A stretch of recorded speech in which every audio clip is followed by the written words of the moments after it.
à partir du moment où un parent ne sait pas ce qui se passe en ligne, il ne va pas pouvoir avertir son enfant. Très souvent, les enfants sont sujets à de la prédation. Donc, vous avez les phénomènes de sollicitation sexuelle de mineurs, donc ce qu'on appelle aussi le grooming. Vous avez la sextorsion, qui est une extorsion sexuelle de contenu le mettant en scène sexuellement. Ces phénomènes-là n'étaient pas susceptibles d'être poursuivis jusqu'en 2021 et maintenant c'est le cas.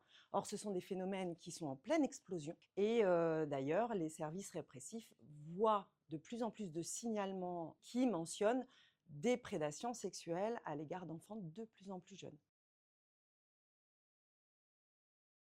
Le sharenting, qui est le fait de poster pour un parent sur son réseau social une image ou une vidéo de son enfant.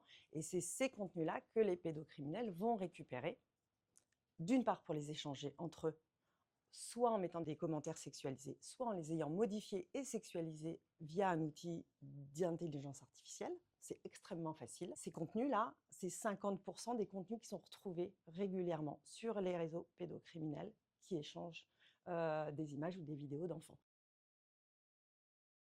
Il ne faut pas être tout le temps dans l'interdiction puisque l'enfant va se braquer. Il faut accompagner toujours et expliquer. La communication, c'est impératif. Essayer de donner l'outil numérique le plus tard possible à l'enfant. Et ensuite, à partir du moment où on décide de lui donner cet outil, eh ben, on va l'accompagner dans l'ouverture du réseau social. Déjà, on va choisir le réseau social. Et le paramétrage doit être fait par l'adulte. C'est-à-dire qu'il faut que le compte soit en privé et non pas en public. Vous avez aussi la désactivation de la géolocalisation sur certains réseaux sociaux, ça c'est impératif. Donc il faut se mettre en mode fantôme, puisque les prédateurs sexuels souhaitent voir où vont les enfants, ce qu'ils font, à quelle heure, etc., pour pouvoir coller au mieux à leurs envies et à une possibilité de contact en physique. On essaye de ne pas accepter tout le monde. Et ensuite, dès qu'on a un commentaire, dès qu'on a un message, quelque chose qui nous met mal à l'aise, eh ben, on signale ce compte, on le bloque. Et si jamais l'un ou l'autre, que ce soit l'enfant ou le parent, identifie une situation de danger ou en tout cas de mal-être, il ne faut pas hésiter à contacter la ligne 3018. Et pour les enfants, il y a une application dédiée que le parent peut télécharger avec son enfant sur son outil numérique de manière à ce que l'enfant soit en autonomie. Il peut immédiatement contacter le 3018 par chat via cette application.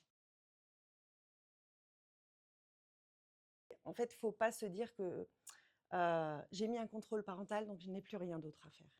Le contrôle parental peut être, en fonction de comment on l'utilise, un faux ami, un contrôle parental qu'on met immédiatement dans l'outil numérique de son enfant sans lui expliquer pourquoi. D'une part, l'enfant va essayer de trouver tous les moyens possibles pour le contourner. Et surtout, on ne se dédouane pas de sa responsabilité de parent et de son accompagnement de parent dans l'usage numérique de son enfant parce qu'on a mis un contrôle parental. Ce n'est pas la solution à tout et ça faut vraiment que ce message passe.